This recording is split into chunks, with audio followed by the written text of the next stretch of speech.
Oye, chiquillos, les cuento que estamos transmitiendo, ya estamos en Facebook, así que se excusó Verónica Campino hace como 20 minutillos, que tenía un problema familiar, así que vamos a comenzar con los presentes, primero que nada dándoles las buenas tardes, agradeciendo estar aquí en este nuevo conversatorio. Para nosotros es muy importante, estoy junto esta vez moderando con Marcela Mena, que es amiga, la Marce, y al mismo tiempo es hoy candidata a concejala por la comuna de La Reina. Así que los voy a dejar como primera parte para que ella se presente, porque con ellas vamos a hacer hoy día este conversatorio. Marce, dale tú. ¿Me escucha bien? Sí. Perfecto, sí. Mi nombre es Marcela Mena, como dijo la Caro, soy candidata a concejala por la comuna de La Reina, amiga de la Caro. Soy dirigente social, participo activamente en organizaciones sociales de la comuna, tengo harto territorio. Y la Caro me invitó hoy día amablemente. El tema constituyente creo que es algo fundamental informar, porque es la base donde se cimentan todas las leyes y que nos va a llevar a un cambio radical en lo que significa nuestra estructura como sociedad. Así que, Caro, muchas gracias y ojalá sea todo tranquilo y lo pasemos bien e informemos. Sí, vamos a informar. Agradecemos la presencia de Rosa Osorio. Ella es presidenta del Comité de Seguridad de la calle Nuncio Lagui. Su comité se llama Vicente Bianchi y también es parte de la comisión legislativa que hoy día trabaja hace 2 años en nuestra comuna, observando leyes y conversando con nuestros actuales diputados. ¿Cómo va a ser el trabajo? Vamos a tener 3 módulos y cada módulo va a ir con las preguntas que yo les comenté, que es sistema de pensiones, modelos y opiniones con la bajada constitucional, derecho a la salud en cuanto a su calidad, gratuidad y cómo sería obviamente su posición dentro de la Constitución como texto, y finalmente el derecho a la educación dentro obviamente de la bajada constitucional en cuanto a sus características de gratuidad y de calidad. En este sentido, tienen todos por igual los candidatos 2 minutos a exponer por cada tema y tanto Marcela como yo vamos a levantarle la manito así cuando queden 30 segundos de forma que puedan avanzar un poquito más rápido en la exposición. Agradecer a todos la participación, invitarlos a los que no estén a ingresar en el chat que hoy día estamos trabajando los reininos para que ustedes sean conocidos y los vecinos de cierta forma también sean parte de lo que estábamos conversando, de que nos informemos con ustedes. Hay varios que son conocidos, pero lo que necesita el reinino es aún más saber cuáles son sus posturas definitivas. Yo estoy haciendo un trabajo para que toda la voz de usted sea escuchada. Las grabaciones tanto de Zoom como del Facebook Live también van a ser enviadas a los comités de seguridad y a las juntas de vecinos.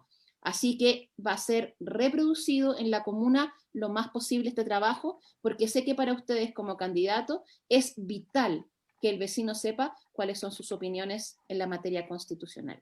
La Marce va a comenzar con el primer módulo y la primera pregunta.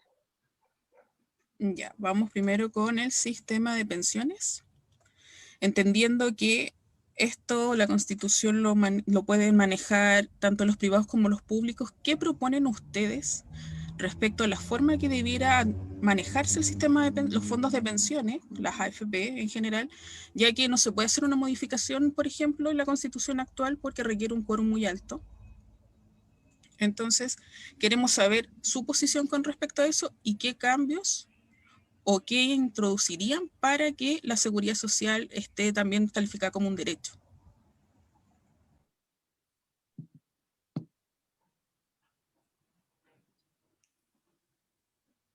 Parte Pato, que está apurado, ¿no? En parte, no, Sí. pero Pato, porque tú tenés poco tiempo, dale. Don Patricio, dele usted. Ok, Caro.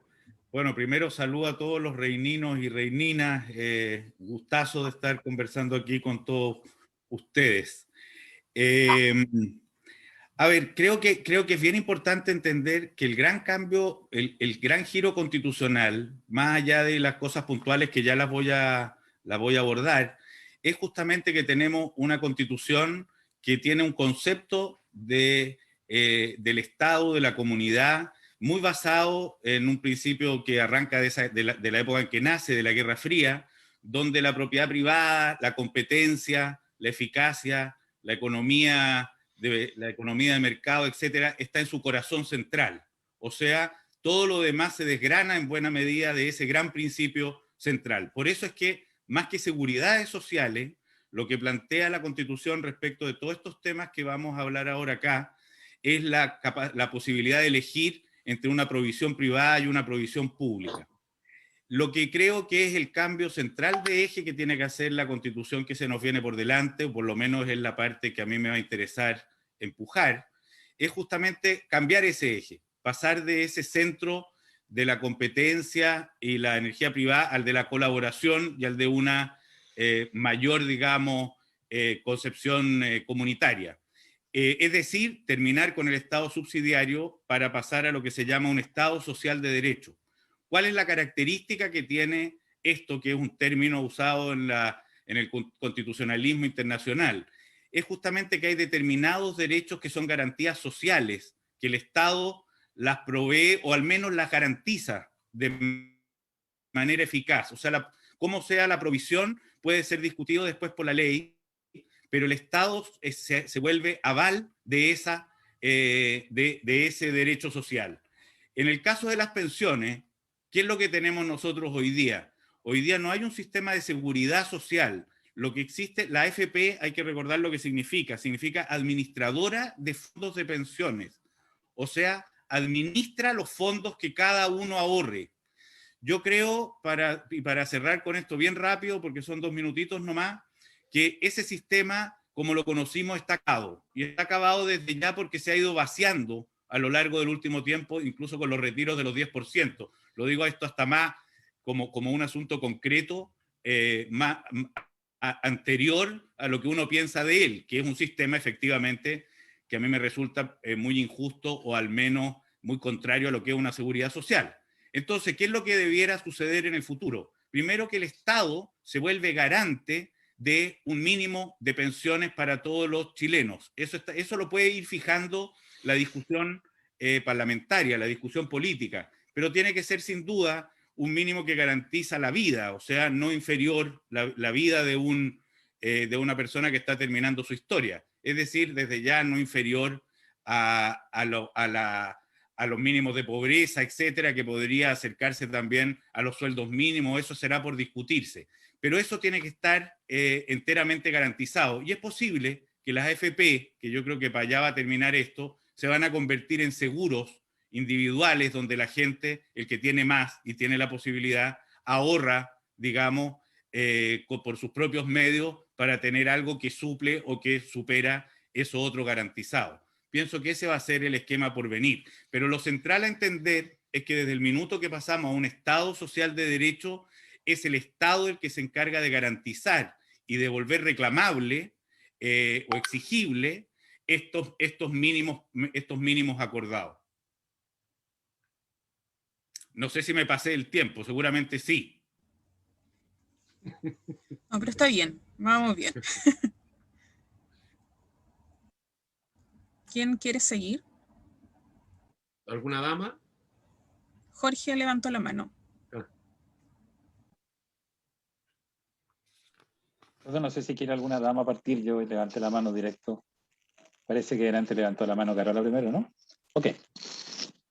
Bueno, respecto al tema de pensiones, yo quiero complementar lo de Patricio, que comparto la visión que él tiene, pero yo quiero hacer un poco más, dar un poquito más de doble clic.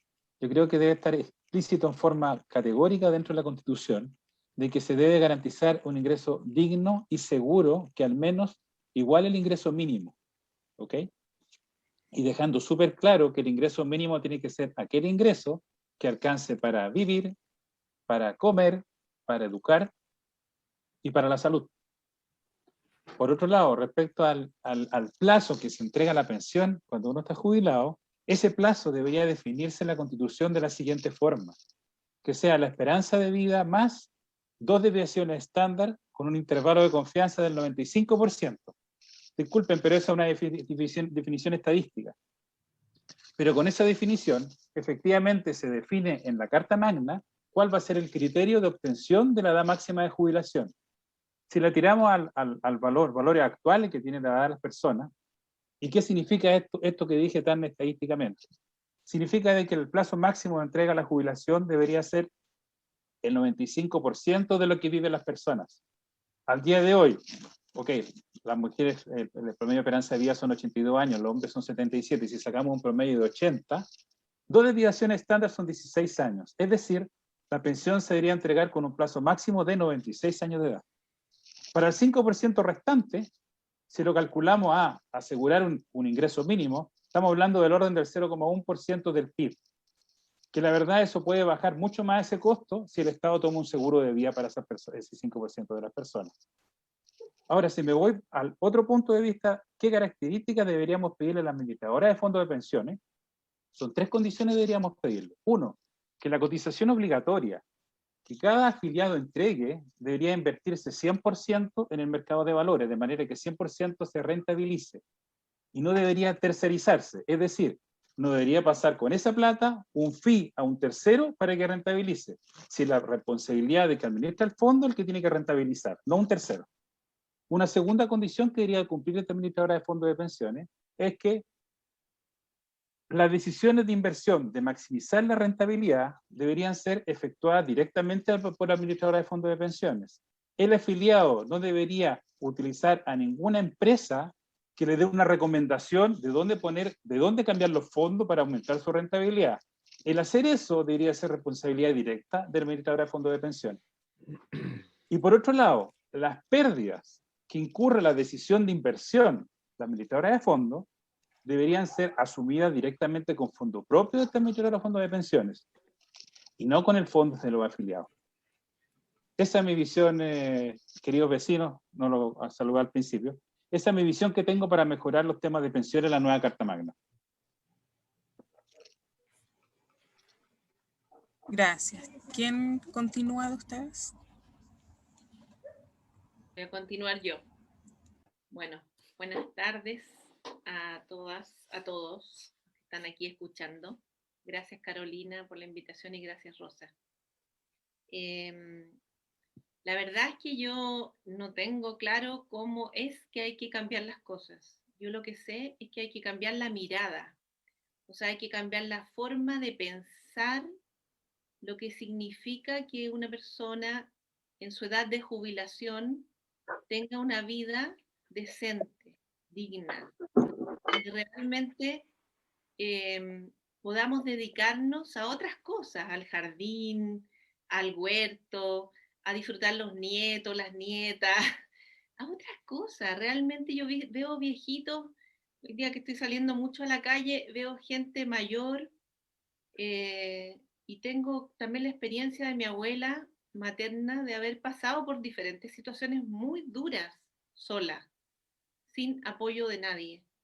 Sí. Fue algo que Bachelet, digamos, uno de los logros, digamos, de Bachelet que yo le admiro es que dio esa pensión, ¿cierto?, a las mujeres que no tenían, que no habían trabajado, supuestamente, supuestamente, porque mi abuela trabajó mucho, mucho, y me acompañó a mí, a todo mi hermano y a todos incluso los hijos de mi hermana.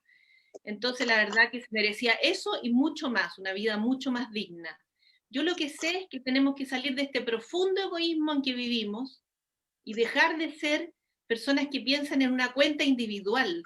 Tenemos que cambiar esa forma de mirar la vida y tenemos que lograr mirar esto con una mirada fraterna. La fraternidad, yo creo que en este país nadie la entiende. Fraternidad significa que ponemos incluso más de lo que nosotros pondríamos en nuestra cuenta individual para compartir con otros que no tienen. Entonces yo creo que una forma puede ser, primero, las AFP yo creo que murieron también. Yo creo realmente que ese sistema es un sistema cruel, muy cruel, y además con una mirada técnica, no humana, una mirada totalmente fría, basada en poner el dinero, quién sabe dónde además. Ni siquiera entendemos dónde ponen esa plata. Yo cambiaría a un sistema fraterno donde todos podamos tener una vida digna. No conozco el sistema, creo que es un sistema nuevo. No es un sistema que nosotros conocemos, pero sí el punto es que sea fraterno. Para mí eso es lo único importante. Gracias.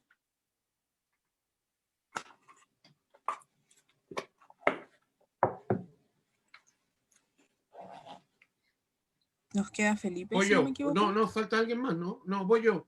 No, yo comparto mucho lo que dice Pato. Creo que no quiero alargarme mucho porque estoy muy en esa línea. Me parece que efectivamente el eje de la administradora está en un eje individualista donde en el fondo son solamente administradoras de ahorros. Eso no representa un sistema público de... un sistema de pensiones público, ¿no? Un sistema de seguridad social público, ¿no? Yo creo que tenemos que avanzar hacia un sistema público de seguridad social garantizado, y yo creo que tiene que ser solidario y tripartito. Yo creo que aquí hay un tema súper importante. En la mayoría de los países, el sistema de las AFP de la administradora, en algún momento lo copiaron 30 países. Hoy día quedan 9 que lo usan, y bajando.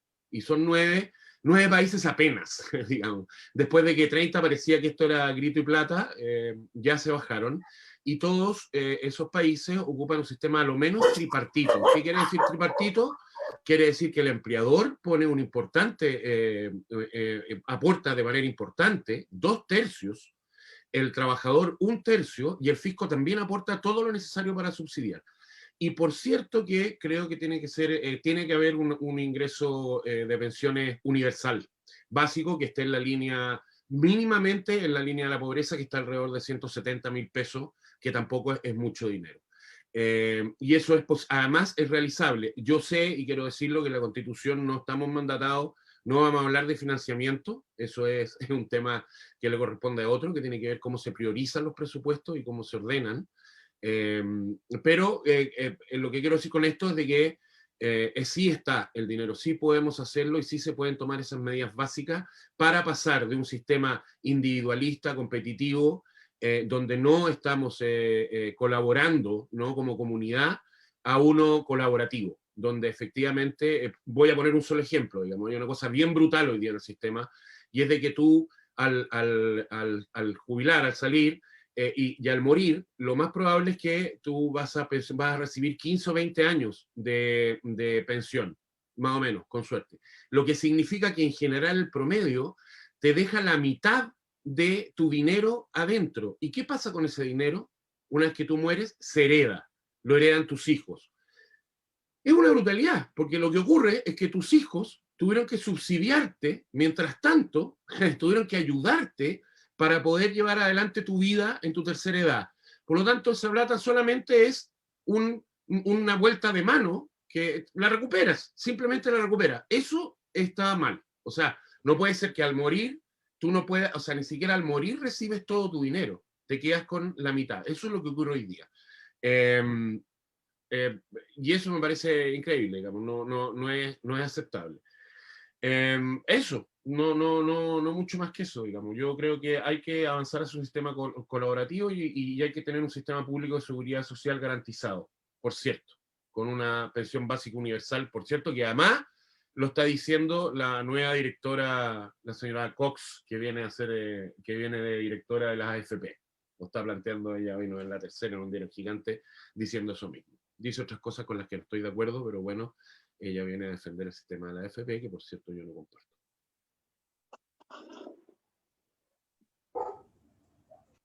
Gracias. Tenemos invitados, está don Juan Pablo Saavedra, él es parte del directorio de una agrupación muy importante acá en la comuna. Hola Juan Pablo. Él reúne a más de 30 o 32 vecinos, que hoy día se llama la COD, es una agrupación que tiene 12 años luchando contra la delincuencia, y también él ha trabajado en muchos temas: catastro con adultos mayores, desarrollo social, tema de emprendedores. Juan Pablo, ¿te gustaría preguntarle acerca del tema de pensiones dentro de este módulo algo a nuestros participantes? Sí, una duda dentro de mi ignorancia. Lo que estaba hablando ahora último, Felipe, estaba hablando algo de que solamente se hereda, los herederos heredan el 50% de lo que quedó en la AFP. ¿Eso fue lo que entendí? O sea, lo que queda después que tú mueres, lo que pasa es que el cálculo de que generalmente dura, si tú te jubilas a los 65 años y mueres a los 85, ¿no? Sí. A eso me refiero, ese es el promedio. Entonces ni siquiera accedes, no alcanzas a tener todo en vida, ¿sí? El fruto de tus ahorros, porque eso no es una previsión, el fruto de tus ahorros, no alcanzas a disfrutarlo completamente, ¿entiendes? A eso me refería. Y lo heredan tus hijos. Pensé que era otra cosa, pensé que de los herederos de aquellos fondos les pagaban el 50%. Eso fue No, lo que entendí. Es que no. Lo heredan tus hijos, sí. Lo heredan tus hijos, y eso es un sinsentido. La verdad es que todo lo que han hablado de pensiones, lo que yo alcancé a escuchar, que me faltó un poquito a alguien en que no alcancé a escuchar, pero yo me encuentro como que está bastante centrado. Hay que inclinarse, hacer un esfuerzo en general a eso, a hacer un sistema más solidario en ese sentido. Si los viejos están muy votados. Y yo creo que todos tienen razón en ese sentido. O sea, hay que generar algo nuevo. No sé si están destruidas, no están destruidas, si algo nuevo o no, pero lo que hay que tener claro es algo un poco constructivo, una base de otra cosa que pueda ser buena. Porque uno no saca nada con decir, no, hay que sacarlo, si la cuestión es que al final hay que proponer algo para poder partir. Entonces, en ese sentido, me gustaría saber qué es lo que es la idea que tiene cada uno, qué sería el óptimo en ese sentido.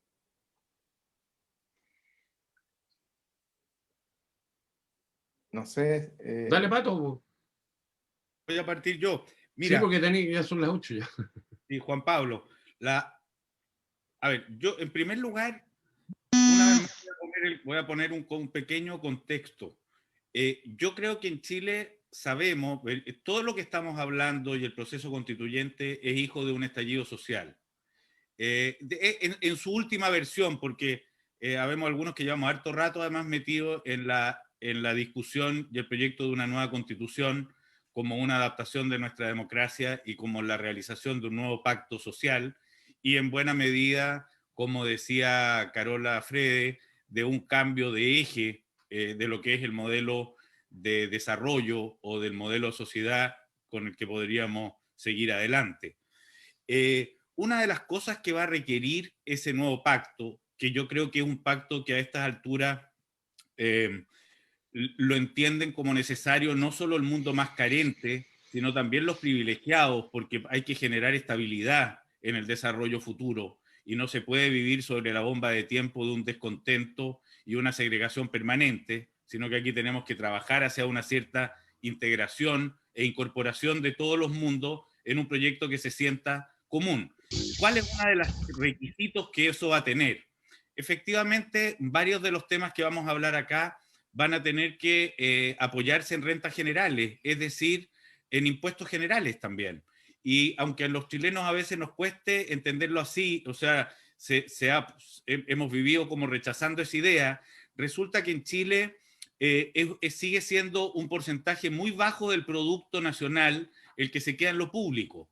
En Chile creo que bordea el 20%, una cosa así. En los países nórdicos llega a más del 50% y en Estados Unidos sobre el 30%. O sea, acá todavía hay un ajuste por hacer en términos de aumentar el terreno de lo público. Yo creo que ese va a ser un gran reto, y va a ser un reto que además, por supuesto que le va a exigir más a esos que tienen más, pero es posible que en el camino, como sucede en buena parte de los países que tienen un Estado más sólido, los que tengamos que colaborar seamos todos. Y no ya solamente a través del IVA, que es un impuesto muy regresivo, es un impuesto en consumo que afecta de hecho porcentualmente mucho más a los más pobres, sino que también respecto a nuestras rentas. Y es posible que que ese avance sea necesario y buena parte de las cosas que hablemos se financien también de esa manera. Voy a avanzar en ese sentido a lo que debiéramos esperar en salud. ¿Cuál es también el quiebre que tiene que haber para seguir ahí con la guía de temas que proponía la Carola? En salud, una vez más, ¿qué tenemos? Tenemos en la Constitución la posibilidad de elegir entre el sistema público y el privado. ¿Qué es lo que debiéramos tener? Es bien paralelo esto a lo que sucede con las pensiones y que también lo vamos a ver de algún modo con la educación. ¿Qué es lo que debiera haber? Un sistema público igual para todos, que no significa que el que tiene de pronto el que es rico y quiere irse a una clínica en la que lo traten como en el Hotel Ritz, no lo puede hacer. Es posible que pueda tener una clínica como el Hotel Ritz, pero si es que alguien sufre un accidente lo van a llevar al mismo lugar a un hospital donde va a ser tratado en términos de igualdad. Y esto es tan poco delirante que acabamos de ver, y yo creo que gracias a la herencia del estallido social, en el caso de la llegada de las vacunas, hemos visto que se ha sido rigurosa, el Estado ha actuado de manera muy rigurosa en quienes van accediendo a la vacuna. El plan ha sido un plan público, porque no corresponde que una persona, por ser más rica, acceda antes que otro a una vacuna ante una pandemia. En otro tiempo, yo les aseguro que si esto hubiera acontecido previo al estallido social, los primeros que hubieran accedido a la vacuna hubieran sido los que tenían más plata.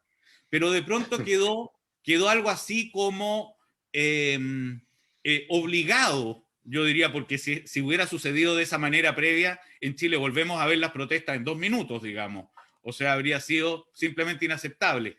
El Estado fue capaz, con un pequeño giro, de llevar a cabo un proceso de vacunación que hasta acá nadie podría decir que no ha sido bien hecho y bastante ejemplar. Pero eso se ha conseguido básicamente porque había la presión y la necesidad de que se estableciera para todos por igual. ¿Qué más nos enseñó la pandemia? Y esto también yo creo que lo podemos ir expandiendo a distintos temas, que es lo que nos va a obligar a elegir un nuevo camino para adelante. La pandemia también nos enseñó que la enfermedad del otro nos importa a todos. O sea, que no basta con que si yo tengo una mejor salud que el otro, ni siquiera por generosidad, sino ya por mi propia seguridad, no estoy lo suficientemente a salvo. O sea, yo necesito que el otro también esté bien. Y yo creo que esto, que lo debiéramos ir viendo en educación, etcétera, es algo, incluso en conectividad a la internet o conectividad a la virtualidad, que es otro derecho social que yo creo que va a haber que incorporar en la Constitución, porque quien está fuera de eso es un marginal, y si lo que queremos es evitar las marginaciones, sino que generar incorporaciones, también lo debiéramos poner en la lista de los derechos por garantizar. Lo que nos ha demostrado la pandemia es que en este barco vamos juntos. Las posibilidades de enfermedades futuras, producto de infecciones, etcétera, llegaron para quedarse. Eso yo creo nos tiene que llevar a pensar que el bienestar de cada uno de nosotros depende también del otro. Y la tranquilidad y convivencia en la que podamos habitar todos depende también de la felicidad del otro. Y eso se llama, en los ámbitos que estamos hablando, se llama seguridad social. Y seguridad social se llama sistema que para todos los chilenos garantiza un estado de tranquilidad. O sea, de que cuando tú te enfermes no vas a estar en el Hospital San José esperando durante meses cuando tienes una urgencia, porque lo vamos a estar financiando todo. Hoy día no es así. Hoy día quienes tienen ISAPRE, que son cerca, no sé, creo que es como el 8%, no sé, no recuerdo cuánto es el porcentaje de chilenos, no le aporta a la salud pública. Su dinero respecto de esto va a su propio sistema de salud. Creo que eso tiene que cambiar fundamentalmente. Ese es el eje al que debiéramos dirigirnos, que de alguna manera creo que hasta acá me pone feliz ver que estamos todos de acuerdo. Gracias, don Patricio. Don Patricio, usted tiene que salir ahora a otra reunión, ¿sí? Sí. Oye, sí. Voy a agregar solo una cosa antes sí, de porque despedir. tiene que hacer como usted tenía que hablar, pero también le dio ahí una pasadita súper en contexto a salud y educación. Mira, voy a terminar con un punto muy breve con educación. ¿Sí? Y hay algo también que me gustaría decirle a don Juan Pablo a propósito de la seguridad, que también es un tema que creo que a veces pensamos que no tiene que ver con esta discusión constituyente y sí la tiene. La educación, yo creo que voy a dejar solo un punto para agregar uno al que seguramente van a hablar ustedes. Yo creo que un punto importante que va a haber que tratar con eso es también, y es un tema muy constitucional, muy constituyente, es el propósito. O sea, cuando hablamos de la educación pública, más allá incluso de quién la provea, más allá de si van a ser colegios subvencionados, solo los estatales, etcétera, creo que hay una discusión que no hemos tenido y que va a ser bien importante, que es qué es lo que entiende la educación pública por educación. ¿Cuál es el fin? ¿Cuál es su objetivo final? ¿Es generar entes productivos? ¿Es generar ciudadanos? ¿Es generar curiosidades capaces de generar conocimiento? ¿Es educar para una convivencia? En fin, creo que hay algo ahí muy importante por pensar que no se ha pensado, y que si es que estamos de acuerdo en que el gran cambio constitucional, como decía Carola Fredes, es un cambio en la manera de ver el país, de entenderlo, de concebir la vida comunitaria, es también un gran reto decir qué es la educación que queremos, a dónde apunta. Es bastante parecido y se va a filtrar con muchos otros temas. Y lo que quería acotar a propósito de la seguridad es que efectivamente hay una discusión por tener en la Constitución también para poder actuar más efectivamente en ese tema que hoy día está siendo tan urgente a todos los chilenos. Y consiste en que nosotros tenemos una ley orgánica que solo se puede cambiar con 4/7 de los votos. Es una de esas leyes con quórum supramayoritarios que no existen en ninguna parte del mundo. Y es una ley que le impide a las autoridades civiles conocer íntimamente o detalladamente qué es lo que sucede en las fuerzas policíacas. O sea, un alcalde o una autoridad local ni siquiera puede saber la dotación, puede exigir que se le informe sobre la dotación de carabineros que hay en su respectiva comuna. Ni siquiera la autoridad civil puede pedir explicaciones respecto de asuntos organizativos o muy concretos que están pasando, porque hay una ley que los protege y que cierra en buena medida el secreto o esa burbuja en la que habitan las policías. Esa transformación es bien importante porque una policía que no convive con la comunidad, que no piensa en conjunto, que no se articula de manera común, es una policía ineficiente, ineficaz, y que se vuelve más bien objeto de discusión pública más que lo que tiene que ser, que es una gran protectora de nuestras vidas. Creo que ese va a ser un tema que va a haber que discutirlo también. Eso, por supuesto, sin optar que el trasfondo final de la construcción de la seguridad se llama generar ciudades y convivencias integradas. Porque toda marginación, eso lo vemos desde la Araucanía, en las poblaciones más marginales, etcétera, genera nidos de corrupción y delincuencia. Cuando tú dejas solo y aíslas a un mundo, lo único que sucede es que se genera, digamos, ciertos niveles de putrefacción.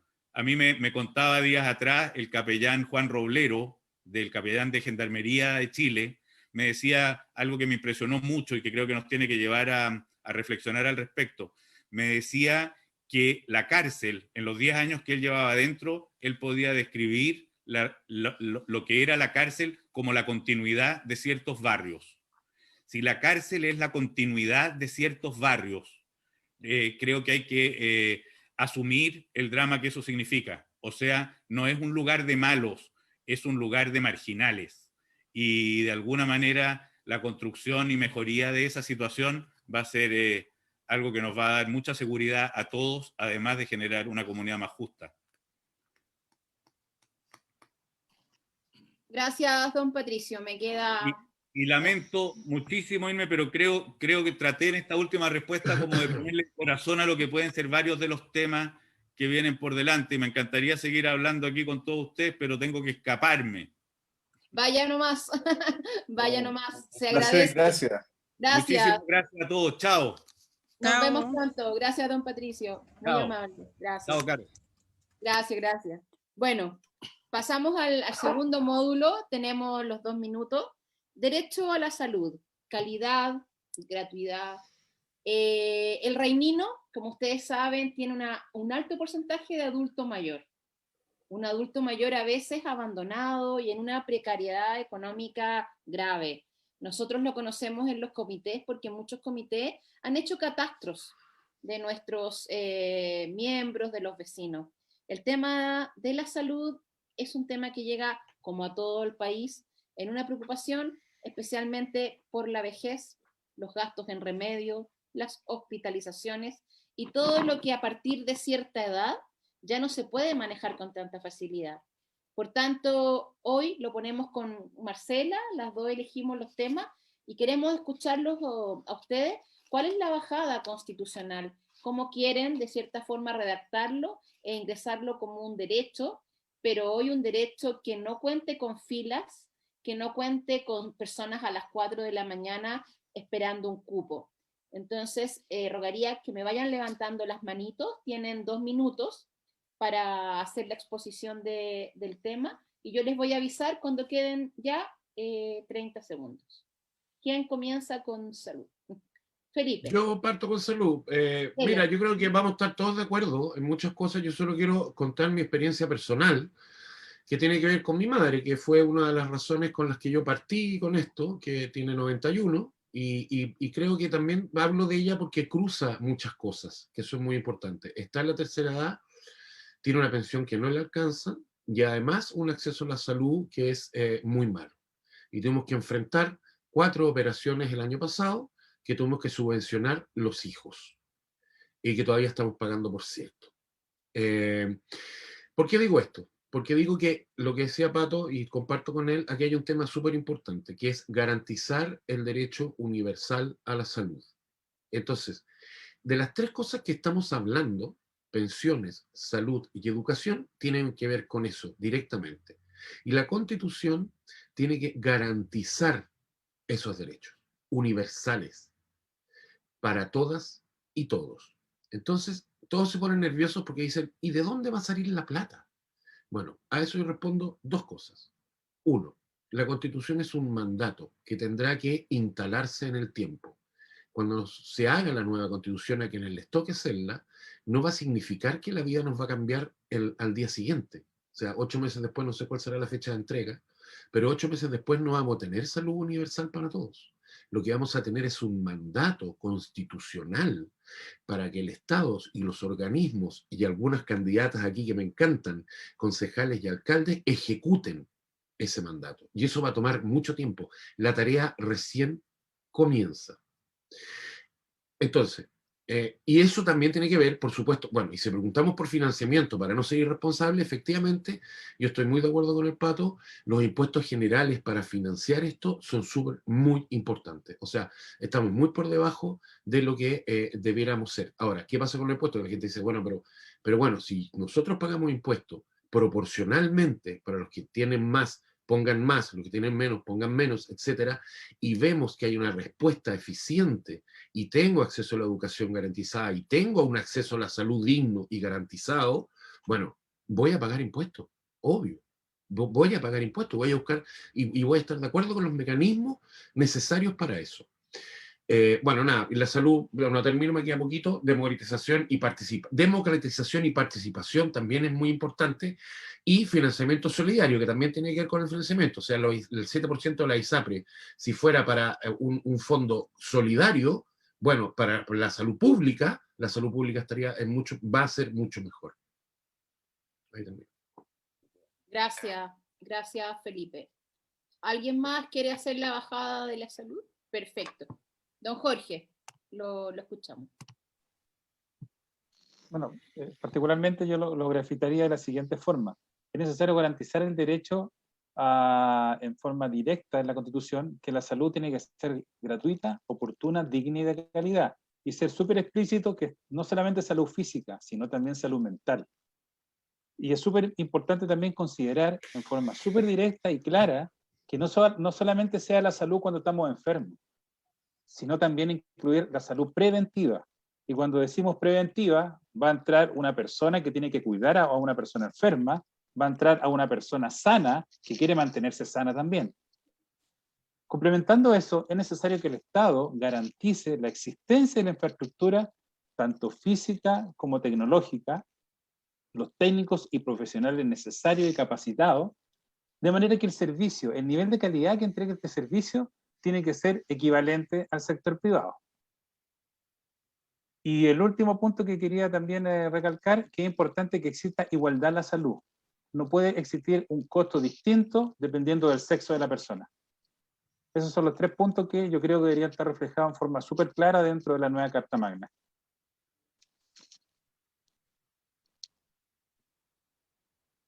Quedaba un poquito más, quedaba un minutito si quería plantear algo más. ¿Estamos bien con eso, don Jorge? Eso es suficiente, ¿sí? Eso es suficiente. Gracias, muy amable. Quiero ser amable para que no me cuenten. ¿Carola? Yo quisiera hablar de un término que yo grafico como salud social. La salud social es más amplio que la salud física solamente, o la salud mental, que es tan importante, o la salud dental, que también es tan importante, la salud integral, digamos, pero también la salud social. ¿Y cómo logramos una salud social? Una salud social es necesario cuidarla como si fuera un organismo vivo, ¿no? Y nosotros somos seres humanos que estamos vivos y necesitamos mirarnos como un organismo que va a tener diferentes, digamos, aspectos a cuidar. Uno de ellos es el aspecto físico, emocional también, el aspecto, digamos, que tiene que ver con la salud como tal. Pero para que uno sea saludable, también tiene que vivir en ambientes saludables. Tiene que tener una garantía de un barrio saludable, por ejemplo, como el caso de La Reina, que es una comuna que tiene ese anhelo, ¿cierto?, de hacer barrios saludables. O sea, la salud es mucho más amplio que solamente atender las dolencias físicas, y en ese sentido prevenir las dolencias físicas a partir de una vida saludable. De eso también se tiene que hacer cargo el Estado. Hay barrios en este país que son absolutamente enfermos, están enfermos hasta los huesos, ¿sí?, como barrios. Esa gente, obviamente, además de tener una salud indigna, porque van a un consultorio donde no los atienden, donde se les atiende tarde, donde prácticamente se les deja morir en algunas ocasiones, además tienen todo un entorno enfermo.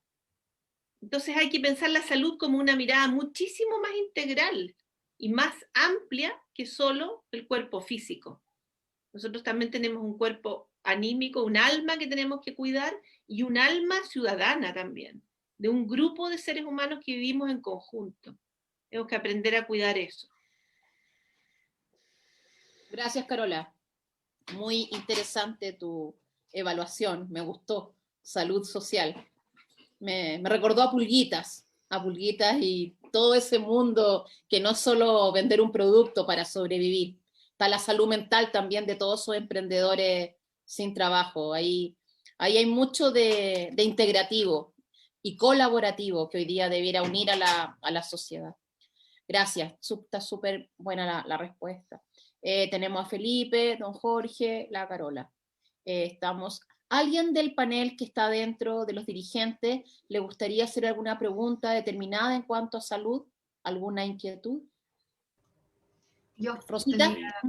Ya habían hablado, bueno, yo soy psicóloga, así que nada que hacer con el tema, tocan el tema salud y educación, y para mí son temazos. Pero estaba escuchándolo a ustedes y hablábamos esto de la salud, que va más allá de la salud mental, y me gustó el concepto de la Carola. Yo quería ir tal vez, no sé, los invito a pensar en una mirada de un ecosistema saludable. O sea, de cómo creamos ecosistemas saludables, porque no es solamente la comunidad o un barrio que tiene que ser saludable, que tiene que ver con el medio ambiente, ¿cierto?, que tiene que ver con los espacios, que tiene que ver con las relaciones, sino que también en las organizaciones. porque es tan miope la mirada asociada al tema de salud, que efectivamente se atribuye con suerte a la física, la mental ni hablar. O sea, no existen psicólogos, olvídense los psicólogos en los servicios de salud, cuando uno dice un ecosistema saludable, entonces empiezas a incorporar a otros espacios donde el ser humano se desenvuelve, como el espacio de las organizaciones. Yo soy psicóloga organizacional, y ustedes se mueren lo que nos toca a nosotros trabajar en el mundo de la salud mental del trabajador. El trabajador lo pasa horrible.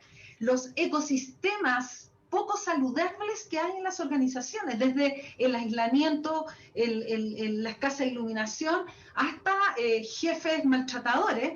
Y cuando decimos que invitarlos a tener esta mirada como más amplia, ¿cierto?, de tener ecosistemas saludables, también implica, va a tener hartos derivados. Por ejemplo, el cambio del rol de las mutuales, ¿no? O sea, ya la mutual, que con suerte es preventiva, no diría que no existe, pasan una encuesta, se quedan en los diagnósticos y sería, ¿no? Y estamos hablando de las mutuales del Estado y otras que no lo son. Bueno, y ahí como más que pregunta, es como que piensen también que aquello que se redacte tiene que abordar esta mirada más integral.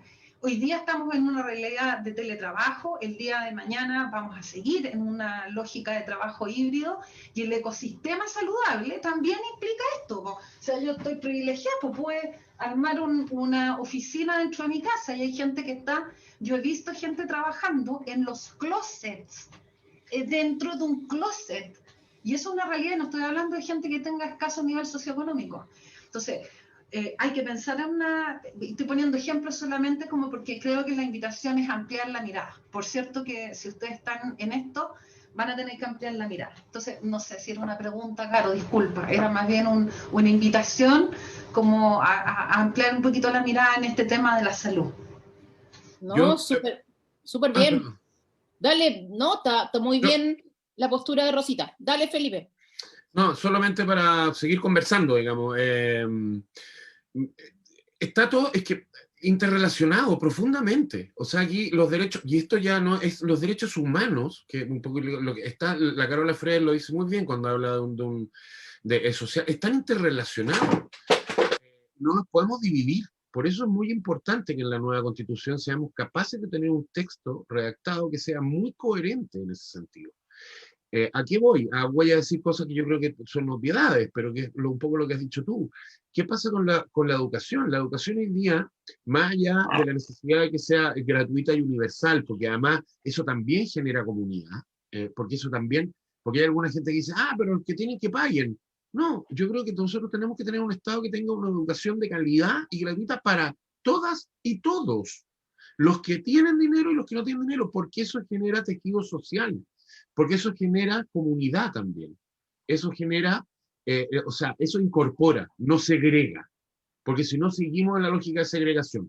Con esto no estoy diciendo que es el terror de que no puedan tener los súper ricos sus colegios. Ténganlo, está bien, pero no importa. Pero tenemos que tener una base educativa donde se encuentren los distintos, ¿sí? Y que exista esa opción de que los distintos se encuentren y convivan, porque eso construye comunidad. Y eso parte en el colegio, en la educación. Por eso también es fundamental tener una educación universal, gratuita y de calidad, para que muchos distintos accedan a ese lugar, como es en todos los lugares. Eso desde el punto de vista como quizás material. Pero también, como tú bien decías, y la Carola, que tiene que ver con esta nueva mirada de la salud, que es mucho más holística, mucho más global, hoy día tenemos una educación decimonónica. De la era industrial, donde sentábamos a 40 alumnos mirando hacia el frente, y donde tú ves todo el día una espalda. Es decir, de alguna manera en este espíritu, que era un poco lo que planteaba el Pato al principio, cómo queremos educar, también de alguna manera tenemos que ser capaces de trasuntar en la Constitución una mirada educativa, ¿sí? Que no es imponer una mirada del Estado como se tiene que educar, no. Hay ciertos mínimos comunitarios que tenemos que enseñar. La educación cívica, básica, que no existió y que es responsable de muchas cosas de las que han ocurrido. Y la manera de educar. educar haciendo, educar afuera, educar en el medio ambiente, etcétera. Yo creo que, porque cómo estamos educando hoy día, que también tiene que ver con el modelo de sociedad que tenemos, estamos educando en la competencia pura y dura, que el puntaje de la PSU, que qué carrera vas a estudiar, para cuánto vas a ganar, porque, bueno, porque también hay una preocupación, porque no estamos protegidos, por lo tanto, queremos que nuestros hijos se autoprotejan, por lo tanto, lo que hacemos es hacerlos competir, y tienes que arreglártelas solo, y tienes que salir adelante, y los colegios tienen ranking de PSU y de nota para venderse. Bueno, ahí hay una lógica que tiene que ver con el modelo que también yo creo que hay que hincarle dientes, también hay que mirarla, también hay que pensarla, que tiene que ver cómo vamos a educar, y eso está muy vinculado también con la cultura, que ya lo hablamos en otro conversatorio, no me voy a meter ahí, pero que también la cultura ahí es clave, y también tiene que tener un espacio en la Constitución muy importante, porque la cultura se hace todos los días, se hace en el colegio, se hace en la casa, y tiene que ver con lo que estoy hablando. Eso quería aportar. Gracias. Súper, súper bien. Marcelita, mi querida colega candidata, amiga, vecina, usted termina con el tercer módulo. Bueno, vamos a tomar de nuevo un poco el tema de la educación que ya han ido tocando. Y la educación como un derecho. O sea, yo voy a hacer una breve introducción. Como un derecho y no como un bien de consumo. En Chile la desigualdad de educación es gigantesca. Hablamos de colegios que tienen derecho a discriminar niños mediante un examen de admisión, o los otros que tienen que, por ende, aceptar a todos los niños que quedan sin colegio o que no llegaron al colegio que querían. Han habido muchas protestas, llevamos muchísimos años donde hemos visto desde el mochilazo hasta los pingüinos pidiendo reformas en educación, y han sido, si no mínimas, nulas. Entonces, la educación como un derecho, ¿cuál sería su propuesta para esta nueva constitución y olvidarnos de la que tenemos actualmente, que, como les dije, simplemente lo ve como un bien de consumo, donde nos hace mucho más grande la desigualdad? ¿Quién quiere partir? Carola. Solo decir una cosa, Rosa, que me encanta su visión. Yo tengo una visión de la Constitución en el sentido de cambiar la forma en que miramos todo, y sería súper interesante que como país nos demos oportunidad para el siglo XXI, que es cambiar del egosistema al ecosistema. Y la mirada ecosistémica involucra todos los aspectos no son ajenos, no son fragmentados, todo está unido. Entonces es súper importante empezar a mirar ecosistémicamente también. Y que gracias por eso, Rosa. En relación a la escuela y a la educación, yo lo miro como algo muy trascendental. Yo lo veo como el foco en el cual deberíamos poner, pero todos los recursos que tengamos posibles como país. Si nosotros queremos ser realmente un país del siglo XXI y queremos abordar eso en 10 años, pongamos toda la plata que podamos poner en la educación. Eso significa para mí desde tener una escuela en cada barrio, que sea un centro comunitario, o sea, que sea el corazón de la transformación cultural de ese barrio, donde esté abierta 24 horas y 7 días a la semana, donde no solo puedan ir todos los niños a estudiar, las niñas y los jóvenes, gratuitamente y por supuesto de excelencia. No, yo no lo hablo de calidad, yo digo que la educación tiene que ser de excelencia para todos. Ahora, si después hay gente que quiere mandar a un colegio privado, lo puede hacer, pero el colegio público debe ser garantizado que una niña o un niño que vive en ese barrio vaya caminando al colegio, no tenga que tomar un furgón, vaya caminando, esté ahí y tenga en la mañana la mejor educación posible, y en la tarde tenga talleres de arte, de medio ambiente, de huerto, de flauta, de violín, de teatro, o sea, que tenga ahí un despliegue en la tarde de deporte, que tenga una posibilidad de ir a hacer deporte, y que en las tardes los padres tengan escuelas de padres, los abuelitos tengan, no sé, alguna actividad cultural, de tango, de música, etcétera. O sea, que se transforme la escuela en el centro de la comunidad. Y eso nos va a cambiar la vida a todos y a todas. Yo creo firmemente que la educación debe ser el centro de la transformación cultural de este país. Y por supuesto que debe ser gratuita, sin ninguna duda, pero de excelencia.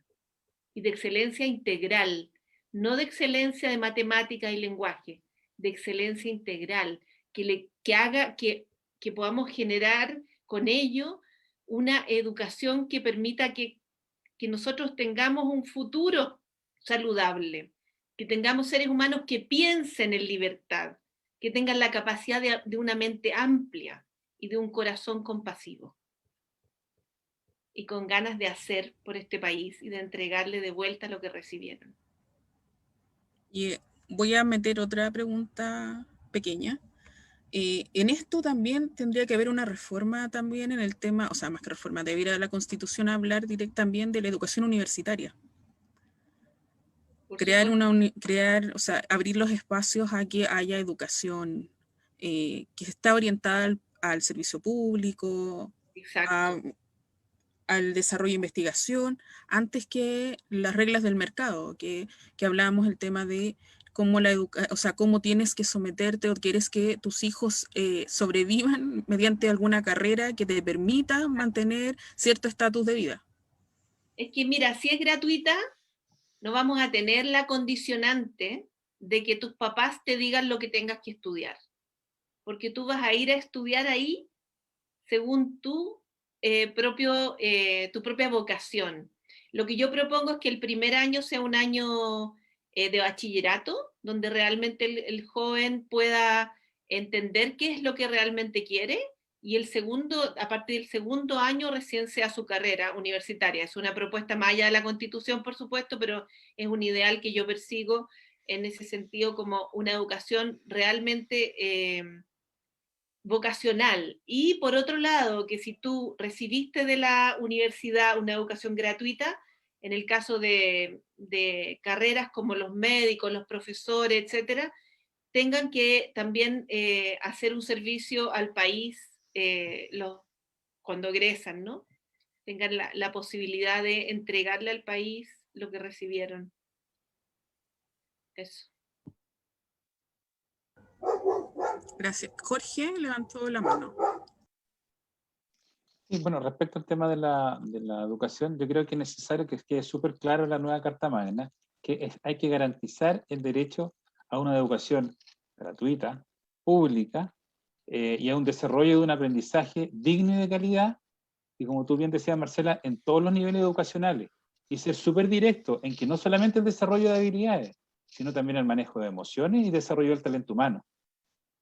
Por otro lado, y en forma complementaria de algo que también estábamos hablando anteriormente, respecto a que es necesario que quede súper claro que hay que contribuir al desarrollo y perfeccionamiento de todas las personas, incluido gente que está estudiando o gente adulta, en educación digital, educación financiera, ya que no nos acostumbremos a decir, oye, los chilenos están endeudados en 7 veces lo que ganan. No, eduquemos financieramente a la gente, en educarlo en ecología. ¿Qué significa enfrentar distintos problemas de sostenibilidad? De manera que todas las personas en su conjunto como sociedad podamos evolucionar. Por otro lado, el Estado también, y me voy a meter en un tema complementario que para nosotros consideramos de que como país deberíamos tener el deporte metido dentro de la educación en forma directa como un principio fundamental. El Estado debería promocionar, fomentar y estimular las actividades deportivas, ya sea recreativas como formativas, y llegando incluso al desarrollo de profesionales de alto nivel. Por lo cual, el Estado debería garantizar que existe la infraestructura suficiente, los técnicos profesionales suficientes, de manera de que se puedan entregar los niveles de calidad altos para efectivamente ejecutar la actividad deportiva para cualquier chileno, cualquier ciudadano, en el deporte que quiera lo pueda realizar. Y quiero complementar un punto adicional. Respecto al tema de los fondos públicos que sean para educación, o sean para salud, o sean para otros fines. Yo considero súper importante que a nivel de fondos públicos haya estipulado en forma explícita dentro de la Constitución que diga que todos los fondos públicos que sean entregados a cualquier institución u organismo de cualquier índole deben ser rendidos al menos una vez al mes, con la granularidad suficiente que permita analizar que los gastos incurridos sean en lo que efectivamente tienen que gastarse. Si, por ejemplo, vemos una de las subvenciones que hoy existen, la subvención escolar preferencial, la SEP, hoy el presupuesto anual de esa subvención es del orden de 3 billones de pesos. Entonces no estamos hablando de que falte invertir plata necesariamente en el sector de educación. Lo que falta es fiscalizar que la plata se gaste en lo que corresponde que se tenga que invertir. ¿Sí? Ese yo creo que es un pilar súper fundamental que tiene que indicarse de manera que pueda ser auditado en forma pertinente. ¿Y quién tiene que auditarlo? Y voy a hacer un doble clic complementario. No debería ser la Contraloría que dependa del Estado. Debería haber un organismo que sea independiente, que tenga el poder de fiscalizar a todos los poderes del Estado, de ver que efectivamente, si hay que hacer una sanción administrativa y resolutoria, la pueda hacer. Y este ente sea constituido por personas que sean libremente elegidas, no designadas por nadie. Esa sería mi postura respecto a educación, Marcelo. Gracias. Felipe, nos faltaría. Es que yo creo que me expresé, ya lo dije, ya lo que dijimos todos, digamos, no me voy a repetir para no dar la lata, digo, ya lo planteé. Don Carlos estaba levantando la mano. Está sin audio, don Carlos.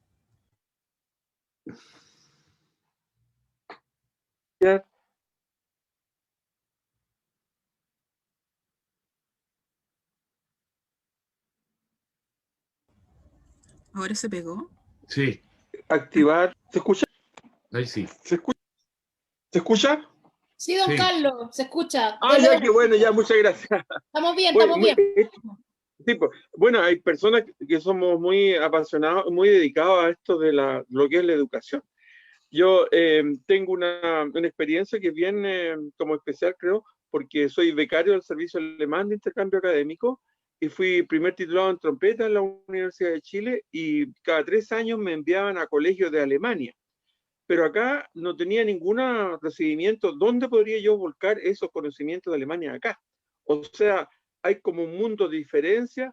Lo que le faltaba ese concepto de la señora Carola Freire, de que sí, los colegios sí son los centros de un crecimiento constante, porque el mundo está creciendo en tecnología, pero los apoderados, los papás, se están quedando atrás. Entonces hay que estar haciendo constantemente una reactivación de todo tipo de conocimiento, especialmente de las artes, de lo que son las cosas sociales, de las cosas, de las comidas, como decía, los huertos, qué sé yo, porque eso es nuestra calidad de vida. Ahora, mire, hay 2 tipos de personas, uno que son como muy introvertidos y otros son extrovertidos. Y los que parece lo que manejan el país son los que más conversan y los que lideran ideas, qué sé yo, pero el otro mundo se queda como calladito y no tiene como un derecho a un pensamiento, a poder dar también volcar desde su imaginación, sus deseos, sus intereses. Hay personas que son, o sea, aunque son muy tímidas, muy humildes, pero tienen un tremendo mundo. Eso a mí me preocupa porque uno ve en la televisión y habla los mismos de siempre, los mismos temas, qué sé yo, pero hay otro mundo que son de los apoderados, de los barrios, que eso hay que escucharlo también. Eso es lo que digo. Un ejemplo a don Jorge Rojas. Lo que es la Universidad de Chile, yo trabajo ahí también ya hace muchos años, todo es deporte y es nada de arte y cultura. Todo es deporte y tienen división de deporte, entonces hay un abuso. ¿Y qué falta también? De la rectoría. Conozco bien a Ennio Vivaldi. Ni se le ocurre a él lo que es la cultura, la educación. No, porque él es médico y todo va a las cosas científicas nomás. Entonces, ¿quién regula eso? De más arriba, del ministerio también, abajo no pescan para nada los colegios. Falta un orden, falta no sé, como un orden entre nosotros y de que se vaya como una especie de la idea del que dirige hasta que llegue hasta abajo la misma idea, ¿me entiendes? Hay un desarrollo. Se pierde todo en el medio. Eso trato de explicar tan brevemente. felicito a Carola. Muy buena su idea.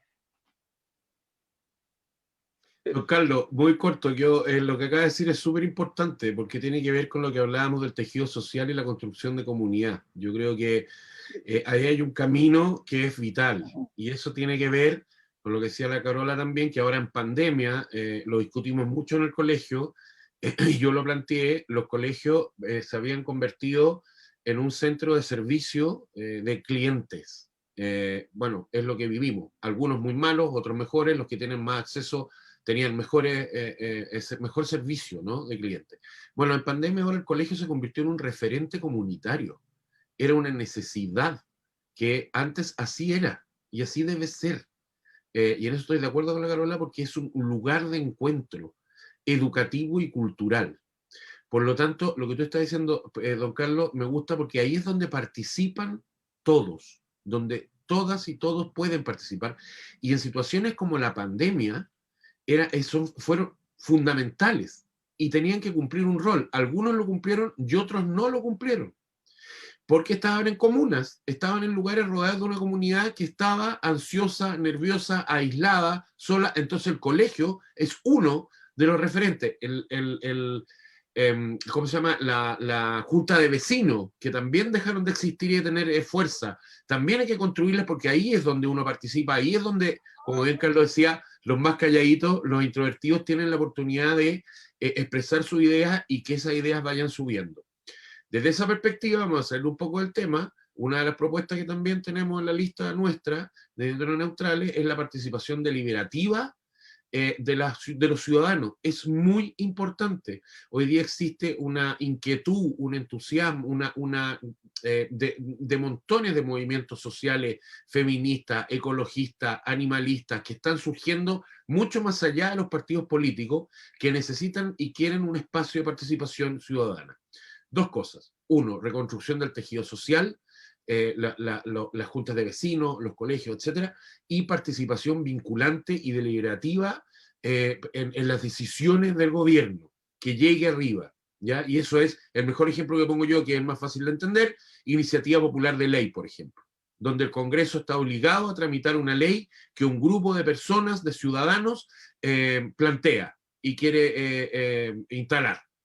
Eso, bueno, deliberativa y semidirecta tiene más poder aún, es abrogar leyes, poder participar en la abrogación de leyes, sacar a parlamentarios, en fin, cargos que no están cumpliendo con su rol, etc.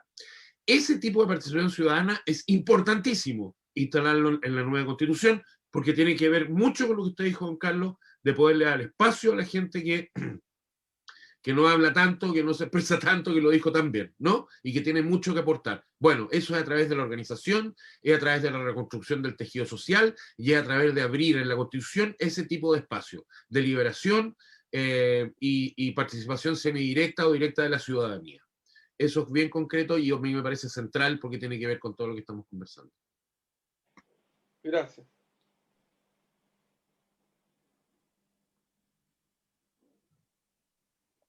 Marce, ¿terminó el módulo? Yo quería meter la cuchara, Carola, para variar, así que si me dan la palabra... Vaya con la cuchara, el cucharón y el tenedor. Vaya. Oye, me dio hambre, me dio hambre. Ay, bueno, de 11. Oh, te juro. Tomé 11 antes. Oh, ya, hoy. Ya, dale, Rosita.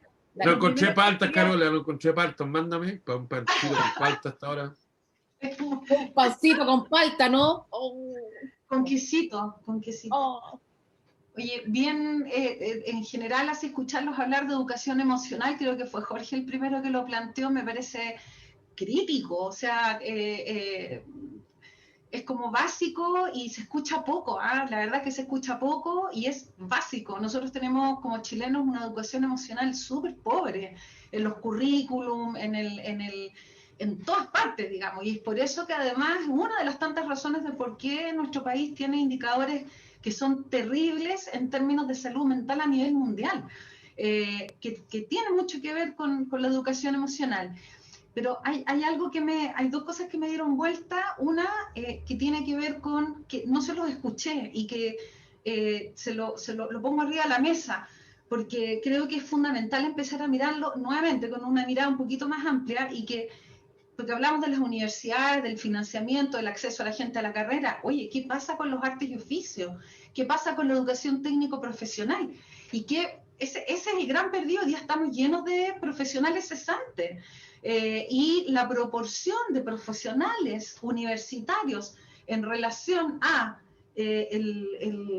personas que tienen capacitación técnica de calidad es triste, es tremendo, ¿cómo decirlo? Gente poco formada, lo más mal visto. Yo recuerdo mi hijo que trabaja en temas comunitarios hace un tiempo atrás, su primer trabajo fue en una empresa X que daban becas gratuitas como tema de responsabilidad social empresarial en colegios de escasos recursos, en soldadura, y se les pagaba la certificación, las máquinas, y el cabro salía todo listo con máquinas y todo. Cuando iban a entregar los premios, los cabros y los padres, y ahí voy con el segundo tema, decían muchas gracias, esto me va a servir para financiar mis estudios en la universidad. Entonces tú dices, perdón, o sea, y la proporción, no sé si ustedes saben que está mal pelado el chancho, digamos, está al revés. O sea, no tenemos personas técnico-profesionales bien armados. Educación para el trabajo, porque no necesariamente estudiar para ir a la universidad puede ser una buena aspiración, ni siquiera es necesariamente cercana para muchas familias, para familias emigrantes, gente que no tiene recursos. Entonces, ¿cómo se hace cargo de la educación para que ese cabro, esa niña, ese lolo, ese adolescente, se preparen para llegar a un cuarto medio, salir de un cuarto medio, pero con herramientas ya para poder trabajar, para poder desempeñarse a trabajar, porque no tienen otra opción, en vez de desertar, ¿cierto? Porque ven que van a llegar al cuarto medio con N sacrificio y no tienen posibilidad. Educación dual, que les permitan estudiar a esa gente y además trabajar para llevar las lucas a la casa, y que la mamá no saque a ese niño para ir a pedir plata a la esquina ni limpiar vidrios, porque esa es la manera que tiene que llevar las lucas a la casa. O sea, esa realidad la tenemos que empezar a ver en nuestras discusiones y en la Constitución. Y por último, en el tema este del ecosistema, apliquémoslo también al mundo de la educación. El ecosistema educacional se tiene que hacer cargo de que la educación no sacas nada tú con tratar al niño, a la niña, al adolescente durante las horas de clase si no haces. No estoy hablando de las escuelas de padres, estoy hablando de la verdadera incorporación de la comunidad educativa, de los hermanos, de los padres, de las madres, porque muchos de esos cabros tienen al papá y a la mamá prostituyéndose, al papá metido en la cárcel o en la droga, y tú estás predicando una cosa que no tiene mucho que ver con lo que está viviendo ese niño. Entonces es una esquizofrenia espantosa, porque no sabemos por qué el cabro sale en las pruebas con pésimos indicadores. Entonces, ¿cómo nos hacemos de verdad? Y cómo nuestra Constitución además observa la educación también como una responsabilidad con toda la comunidad educativa. No estoy hablando de las escuelas de padres, no estoy hablando de esas reuniones de padres y que con eso estamos listos. Estamos hablando de trabajar de verdad y de involucrarse de verdad en las casas. ¿Ya? En las casas, en esas familias. Por más que digan que la educación, yo me cargo el niñito mientras viene a clase y lo que pasa en la casa no es mi problema, estamos mal. Por algo estamos tan mal también en los indicadores de educación. Entonces, también creo que nuestra Constitución tiene que tener una ampliación de la mirada de lo que hoy día se entiende. Y en esta discusión que tuvimos acá, se reflejó, pues si todos nosotros somos el reflejo, ¿no? Hablábamos de la universidad, hablábamos de ese tipo de cosas, ¿ya? Entonces, mirar también ese otro mundo, ¿ya? Es un poco lo que les quería aportar o comentar. ¿Puedo decir algo? Sí, Carito, dele, Carito. Ya. No, que me parece muy importante lo que dice Rosa en relación a abrir la mente a mirar la vocación. Yo creo que no solamente tenemos que hablar sobre carreras, sino también sobre oficios. Pero eso desde mi punto de vista, puede llegar a ser solucionable en el sentido de que en la escuela tengas una gran variedad de posibilidades de tú desplegarte como ser humano, donde no estás marcado por el materialismo, donde no estás marcado por tampoco como la cosa como aspiracional, sino realmente tú vas a poder desplegarte como ser humano en eso, en ser un artista, o ser un fotógrafo, o ser una persona que es carpintero, o otras cualidades, un jardinero, una persona que estudia, no sé, para ser botánico. Hay tanta variedad de cosas que hacer y necesidades en este mundo, pero las escuelas hoy, y eso tiene que ver con la educación libre, las escuelas hoy son mandatadas a tener un programa que el Estado te impone. Ese programa es un programa hecho a la medida de robots. Lo que nosotros hacemos hoy día es educar para el control, o sea, con mentes pequeñas y corazones pequeños. O sea, por un lado, mentes relacionadas solo con cosas puntuales que te van a llevar, entre comillas, al éxito. Y segundo, un corazón pequeño porque no tiene ninguna educación en términos de lo social, ni la más mínima. Entonces, esa educación tiene que abrirse, tiene que realmente tratar de llevar a ese ser humano a ser un ser humano libre, libre, que pueda desplegar su propósito, su misión de vida en esta tierra. Eso es lo que yo creo. Y ahí nosotros vamos a tener una diversidad de oficios, de carreras, de dedicaciones que van a estar al servicio de los demás, además, no solamente de mí mismo. Eso es lo que yo creo en ese sentido. Muy cortito. No, súper bien, Rosa. Yo creo que, bueno, estos son materias no necesariamente constitucionales en términos concretos. Eso es súper importante decirlo, pero sí tienen que ver con la mirada, como con la hoja de ruta, ¿no? Que nos mandate a tener esa manera de educar de la que estamos hablando. Aquí hay una trampa que tiene que ver con este modelo competitivo e individualista que nos habla de la meritocracia. La meritocracia tiene una trampa. Y es que tiene que ver mucho, y me gustó mucho tu ejemplo de los técnicos profesionales y de la dignidad de esos trabajos y de la importancia que tienen esos trabajos y esas profesiones.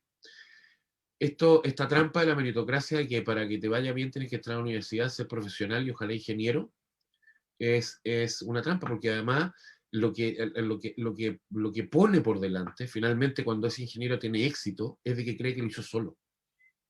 Entonces se olvida del resto, y se olvida de la cajera del supermercado, y se olvida del soldador, y se olvida del gasfitter, y se olvida del jardinero. Entonces es muy importante que la Constitución salga de ese eje de competencia e individualismo para que permee este espíritu del que estamos hablando. Primero. Y segundo, es muy importante también, y perdón que lo baje, que el Estado, que somos todos, garantice la vida digna del jardinero, garantice la vida digna del soldador, garantice la salud, la educación de sus hijos, para que él pueda ser un buen soldador y estar satisfecho con su vida y tener logros. Y eso es materia constitucional. Por eso es tan importante que la salud, las pensiones y la educación estén garantizadas en la Constitución. Porque eso significa que yo puedo dignificar la vida de todas esas personas. Y esas personas pueden vivir del oficio que quieran tener, de la vida que quieran llevar. Y no estar en una carrera y en una competencia individual por salvarse a sí mismo, que además es una ficción, porque no lo vas a conseguir, porque el porcentaje de personas que entran a la universidad y tienen ese éxito, ¿sí? Éxito es del 1, del 5, no, del 5 es mucho, del 1% en el mundo, ¿no? Es una locura. Por lo tanto, eso que nos metieron en la cabeza para entrar en esta dinámica individual de la competencia, de sacarme la cresta, encerrarme en mi casa, llegar hasta a las 10 de la noche para poder mantener, es una trampa. Porque finalmente el que lo logra, que es así, bueno, es lo que nos pasa ahora, digamos, que dice, no, pero es que son todos flojos. Si ese es el discurso, ¿no? No, porque no te sacaste la cresta. Pues sí se la sacaron, ¿sí? Entonces, por cierto, ¿no? Y se olvidó de que está parado sobre todas esas personas que hacen muchos trabajos que son fundamentales para la vida de la comunidad y que merecen la misma dignidad, el mismo respeto, ¿no?, que cualquier otro trabajo. Lo decía Humberto Maturana, de hecho, hace muchos años. La dignidad de esos trabajos y la sabiduría que hay en esos oficios. Entonces, el oficio también pasa por eso. Y para poder tener oficios, que además son fundamentales, porque si no, no pasa nada, o sea, el mundo no se mueve, porque un ingeniero en un Excel no mueve el mundo. Sí, claro, porque no, con el Excel no siguen las cosas. No ocurre sin esos oficios. Entonces, lo que tú dices me parece súper importante, pero tiene que ver también con asegurar eso y tiene que ver con el concepto de Estado y de territorio y de país que estamos haciendo. Por eso está súper interrelacionado.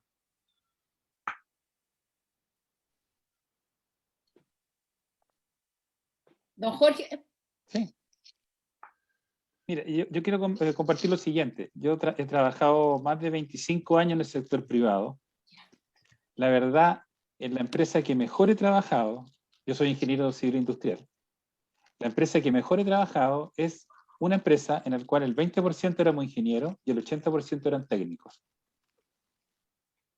¿Sí? En todas las otras empresas que he trabajado, que casi todos somos ingenieros, no se trabaja muy bien.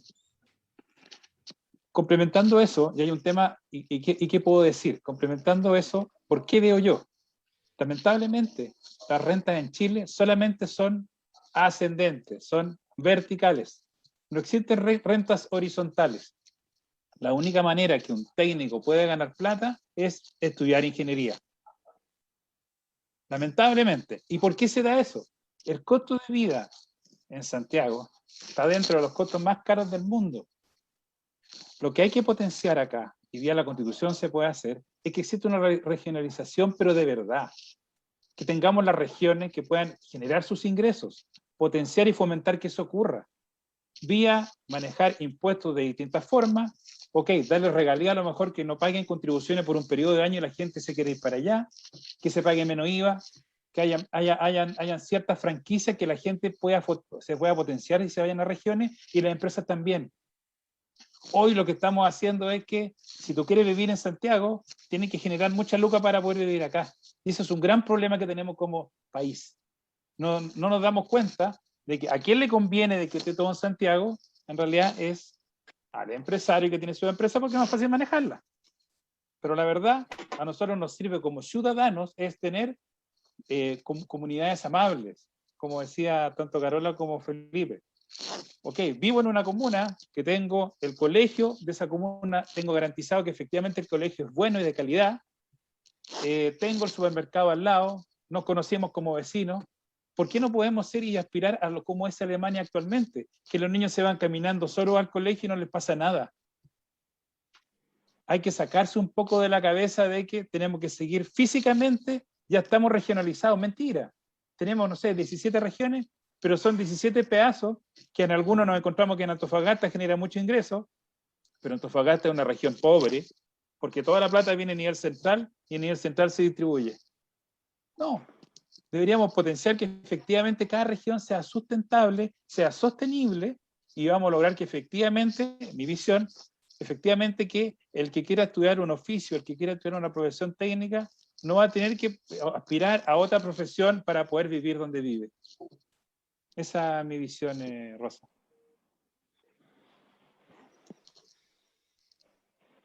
Ha estado tan profundo que hay un silencio en el panel. Hemos quedado como... Estaba pensando, Juanpa, al tiro te doy el paso. Mi libro preferido y que marca mi vida es El Principito.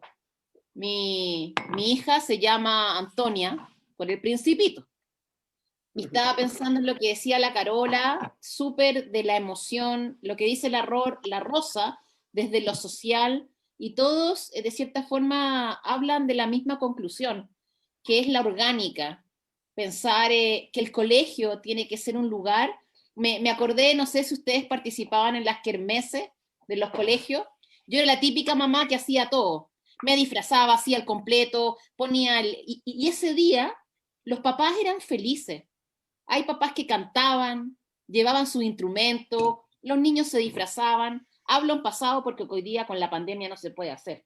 Y lo que dijo don Carlitos Basualto, que es un gran conocedor de la educación viva, sería súper lindo, como Carola también dijo Fredes, que el colegio fuera un lugar de unión, pero no una vez al año o una vez al trimestre, sino que siempre fuera un círculo maravilloso de creación, cultura, educación, ejecución de proyectos.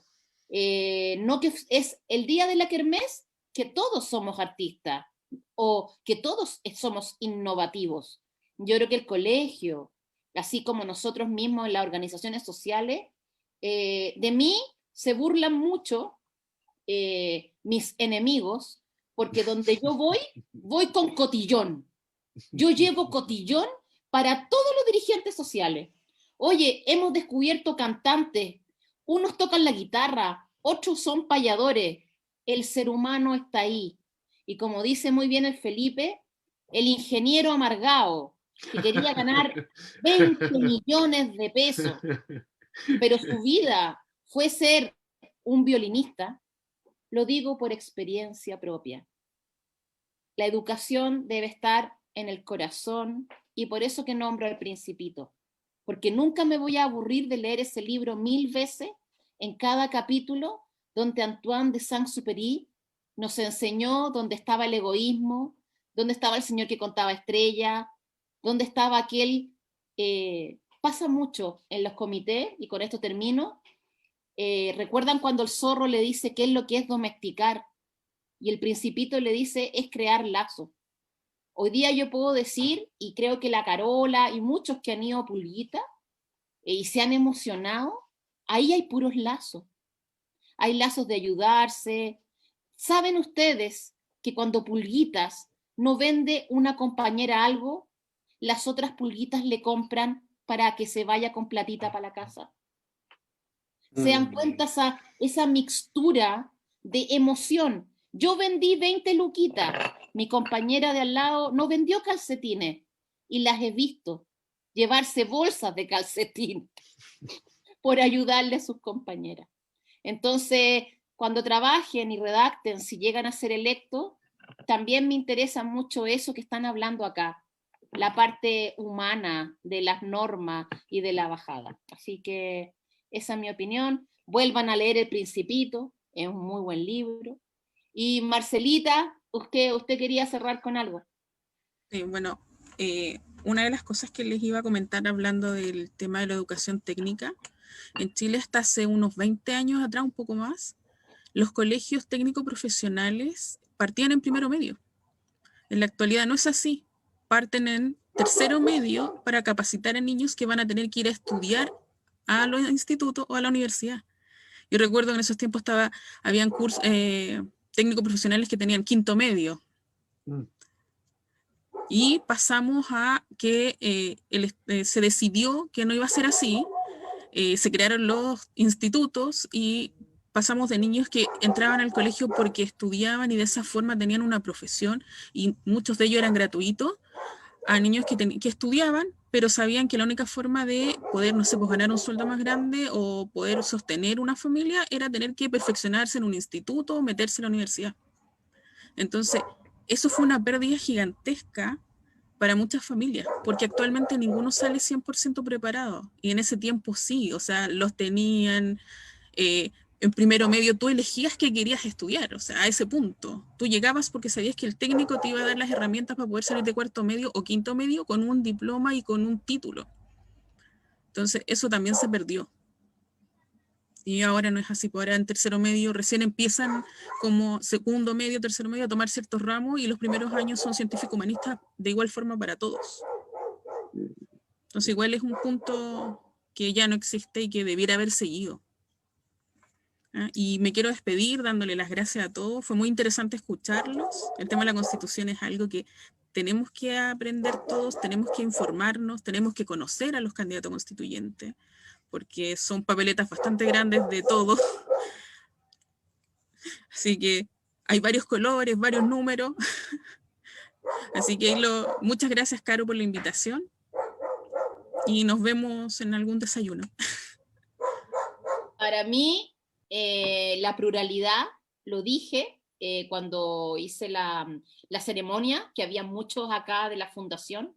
Creo que la pluralidad debiera volver a Chile en todo sentido. Yo con la Marce somos súper amigas y se podría decir que somos de pensamientos o de líneas políticas distintas. Y ella es la persona que más cariño me ha dado, junto con otra concejala, en este camino. Y no son de mi lado, como dicen.